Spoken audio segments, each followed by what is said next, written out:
Bienvenue dans le podcast Histoire d'artisans. Je suis Lisa Millet, présidente de l'association.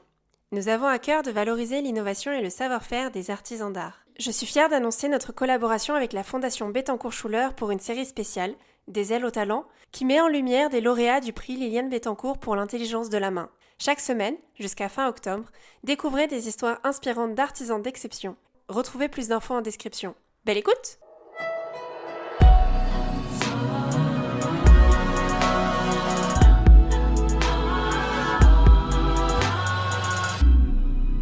Des ailes au talent.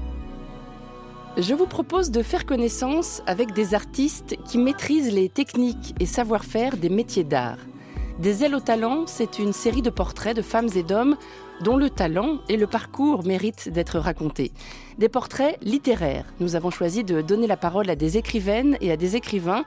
Chaque épisode de ce podcast est donc le fruit d'une rencontre entre un artisan d'art et une plume. L'auteur que vous allez entendre dans cet épisode est François-Henri Désérable. Il tire le portrait de la plumassière Nelly Saunier. Vous écoutez la 3e saison des ailes au talent. Soyez les bienvenus.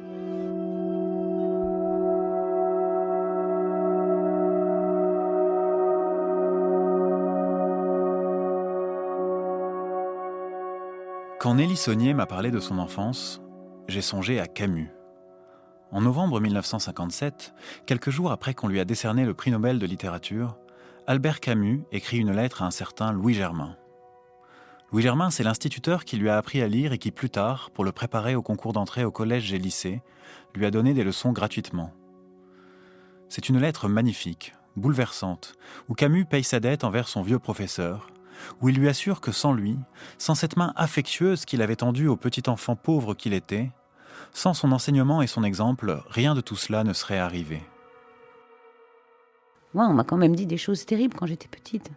À 12 ans, on m'a dit que j'étais nulle, irrécupérable et qu'on ne ferait jamais rien de moi. Des profs ?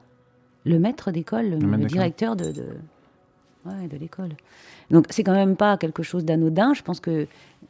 Enfin, grâce à ça, ça m'a permis aussi de me battre, en fait. Je fais que ça depuis toujours. Ça, c'est Nelly Saunier. Donc, Nelly Saunier, artiste plumassière, prix de l'intelligence de la main pour la Fondation Bettencourt-Schuller en 2009.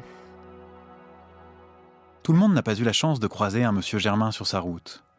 Et quand je demande à Nelly Saunier si elle n'a jamais eu envie de le retrouver, ce directeur d'école qui la croyait bonne à rien, et de lui enfoncer une plume vous savez où pour lui faire ravaler ses paroles, elle me dit que son père, à sa façon, s'en est chargé. Comme il habitait à 2 pâtés de maison de chez mon père, quand d'un seul coup, j'ai eu un peu de notoriété, on va dire, ou je sais pas, j'ai fait des choses qui ont marqué. Il est allé le voir en disant « Ah, ma fille, elle est nulle, irrécupérable », parce que quand même, elle était fière. Il avait des coupons de presse, des choses comme ça. Et il est allé dire à ce monsieur, dont je tairai le nom, voilà, ma fille, nulle, irrécupérable. Combien est-ce que le monde compte d'artistes plumassiers ? Difficile à dire. En France, il ne serait qu'une petite trentaine à vivre de leur plume. Ce qui est certain en tout cas, c'est que dans le tout petit milieu de la plumasserie, Nelly Saunier est une star. Elle m'a reçu un matin de février, dans son atelier du 14e arrondissement, à Paris, au 4e étage d'un immeuble où, si l'on en croit la plaque apposée sur la façade, a vécu Jean Moulin. 8 ans que Nelly Saunier vit et travaille ici, 5,80 m de hauteur sous plafond, où le blanc domine, parce que le blanc, dit-elle, c'est le grand espace, la respiration. Moi, j'ai besoin de respirer, j'ai besoin de me hisser, j'ai besoin de plus être là. Tu vois, moi, j'habite Paris, j'en fais rien de Paris. Je vis dans mon monde à moi. J'adore être en immersion dans la nature, mais tout est dans mon esprit. Je ne suis pas une aventurière qui va aller à la chasse ou qui va aller visiter des pays étrangers pour... Non, je ne peux pas.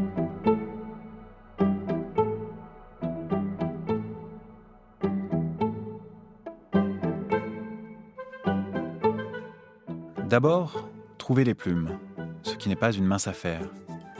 La recherche de matières premières, c'est de là que tout part. C'est le premier élan, celui qui donne le là. Dans le domaine de la plumasserie, on appelle cela le sourcing. Toutes ces plumes viennent de la mue quand les oiseaux renouvellent leur plumage.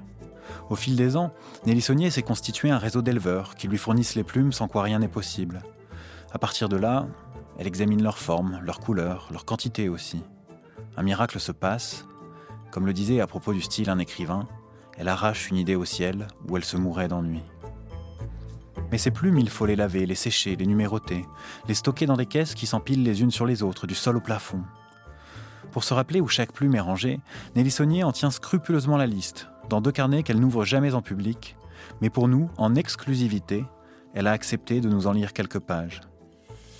Alors, des brins d'aigrettes, par exemple. Quoi d'autre ? Du héron, le paradisier grand émeraude, du rôlier d'Abyssinie, du flamant rose, une coquille d'oie, ou bien encore un pied plat. Une rectrice de condor, un tétralyre, une nageoire, une petite nageoire d'oie. Un martin chasseur, du paon bleu.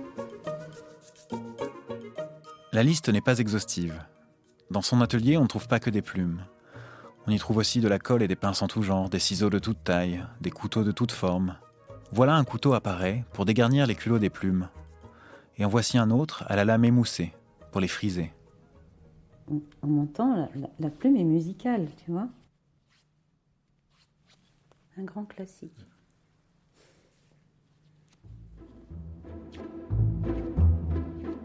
Sa vocation d'artiste plumassière remonte à ses 14 ans, quand une prof de dessin qui lui trouve du talent la dirige vers ce qu'on appelle alors les métiers de la main.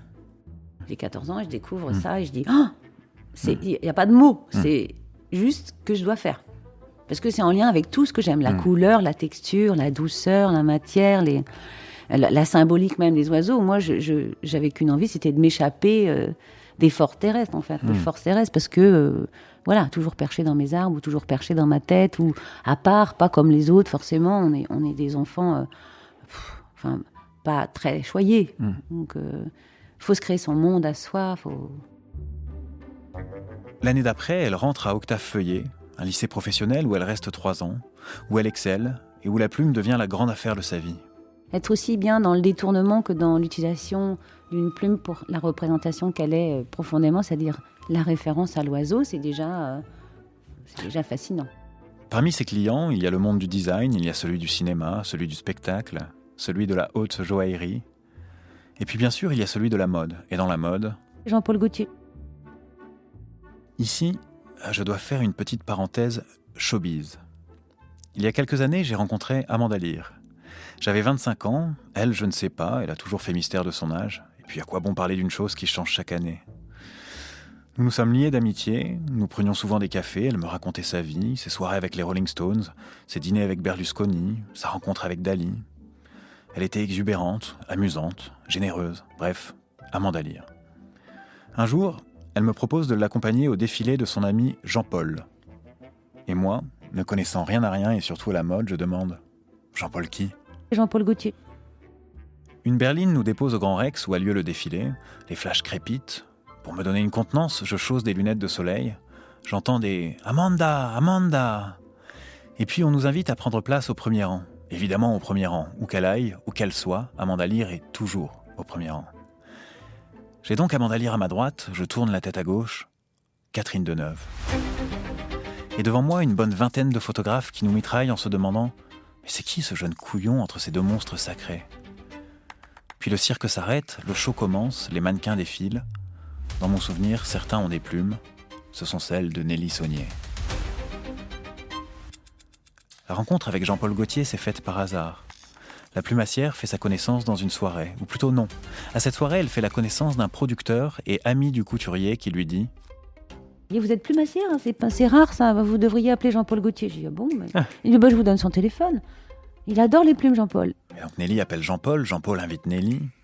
On est en 1997, c'est le début d'une collaboration qui va durer 17 ans. La première pièce qu'elle fait pour lui, c'est un boléro à plumes de perroquet.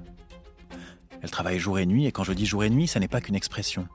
Si toutes les études scientifiques un peu sérieuses démontrent qu'au-delà de 72 heures sans sommeil, l'organisme s'effondre, eh bien Nelly Saunier me jure que pendant 9 nuits d'affilée, elle n'a pas dormi 1 minute. Arrive enfin le jour du défilé, Nelly Saunier le passe en coulisses, à pleurer de fatigue.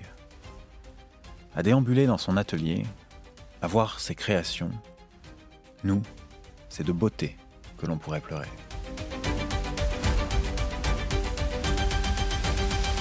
C'était le portrait de la plumassière Nelly Saunier, un texte écrit et lu par François-Henri Désérable.